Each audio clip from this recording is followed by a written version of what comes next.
किशनगढ़ के जंगल में टुनटुनी चिड़िया अपने पति गणपत कबूतर के साथ रहती थी।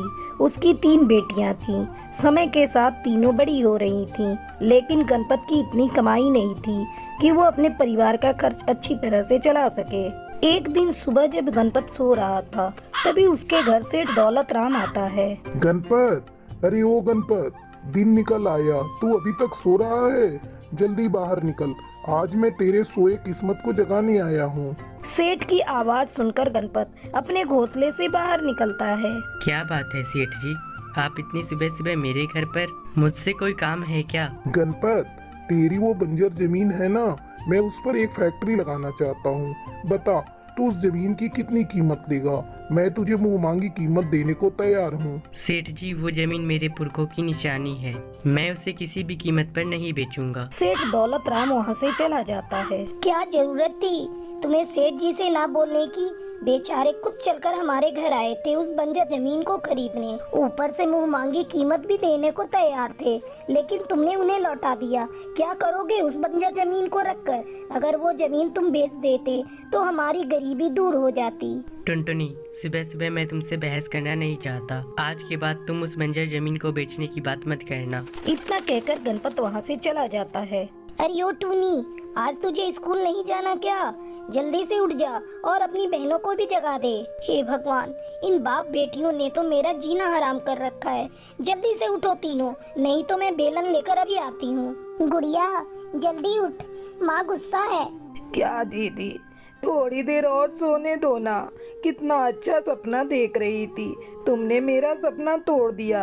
अच्छा, तो तू सपना देख, माँ बेलन लेकर आ रही है। पिछली बार की तरह पिटाई होगी तो पता चलेगा। तीनों बहनें तैयार होकर स्कूल चली जाती हैं। जब गणपत घर पर नहीं आता है, तब टुनटुनी को उसकी फिक्र होने लगती है। पता नहीं कहाँ चले गए गुस्से में, कुछ ऐसा वैसा ना कर लें। टुनटुनी अपने पति को ढूंढने जाती है।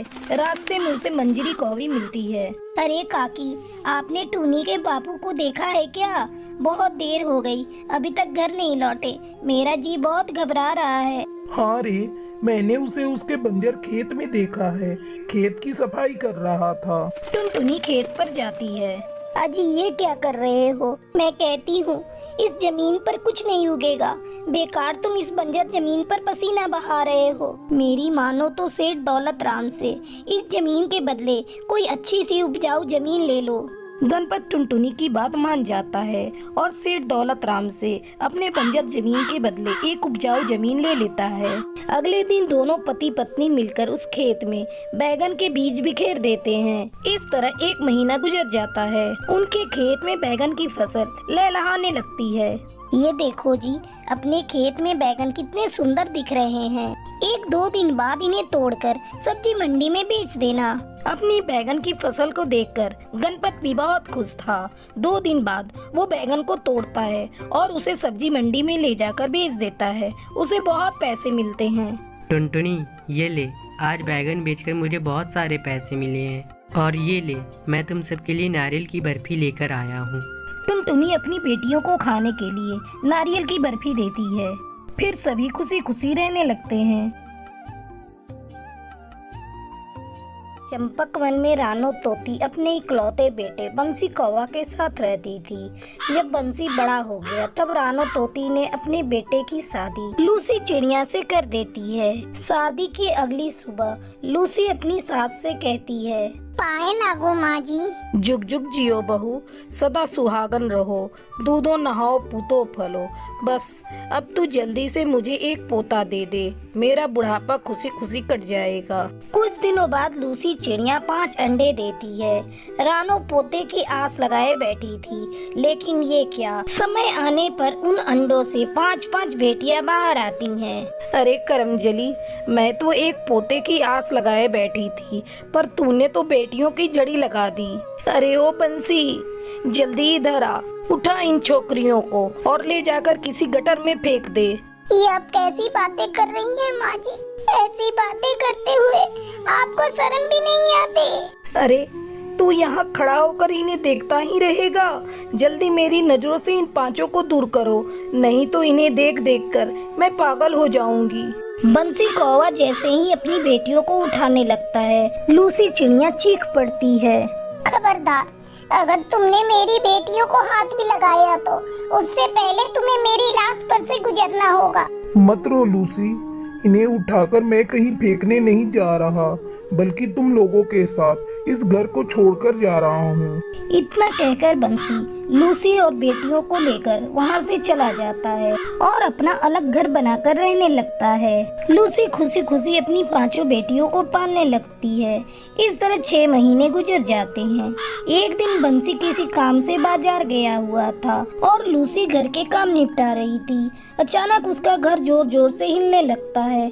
तभी उसे चमेली कौवी की आवाज सुनाई देती है। भागो, जल्दी भागो, भूकंप आया है। टुनटुनी बेटा, तू अपनी बहनों को लेकर जल्दी से घर के बाहर जा। मैं अभी कुछ खाने पीने का सामान लेकर आती हूँ।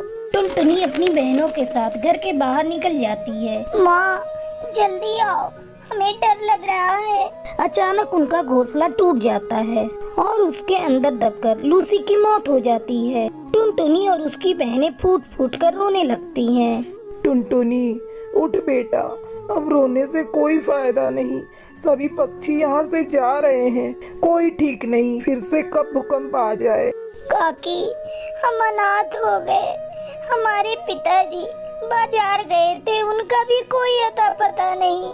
दीदी, अब हम लोग कहाँ जाएंगे? मत रो टूनी, हम अनाथ हैं तो क्या हुआ, कहीं भी मेहनत मजदूरी करके अपनी जिंदगी गुजार लेंगे। 5 बहनें काम की तलाश करने लगती हैं, पर उन्हें कोई काम नहीं मिलता। चिंकी, तुम सब इस पेड़ के नीचे बैठो, जब तक मैं ना आऊं तुम लोग कहीं मत जाना। मम्मी पापा को तो हमने खो दिया, तुम लोगों को मैं नहीं खोना चाहती। इतना कहकर टुनटुनी वहाँ से काम की तलाश में चली जाती है। थोड़ी दूर जाने पर उसे एक खेत नजर आता है। उस खेत में एक बूढ़ी पक्षी काम कर रही थी। दादी माँ, आप मुझे अपने खेत में काम करने दोगी? मैं अनाथ हूँ, भूकंप ने मेरे माँ बाप को मुझसे छीन लिया। इतना सुनते ही वो बूढ़ी पक्षी रोने लगती है। इस भूकंप ने मेरे भी बेटा और बहू को मुझसे छीन लिया। उसके 2 प्यारे प्यारे बच्चे थे, वो भी अब मेरे पास नहीं रहे। इसलिए अकेले ही मैं अपने खेत में काम कर रही हूँ। बेटा, अब मेरा कोई नहीं, अगर तुम चाहो तो अपनी बहनों के साथ मेरे घर में रह सकती हो। दादी माँ, आपका ये उपकार मैं जिंदगी भर नहीं भूलूंगी। आपने मुझे और मेरी बहनों को अपने घर में आसरा दिया है। इस तरह टुनटुनी चिड़िया अपनी बहनों के साथ खुशी खुशी उस बूढ़ी पक्षी के घर रहने लगती है।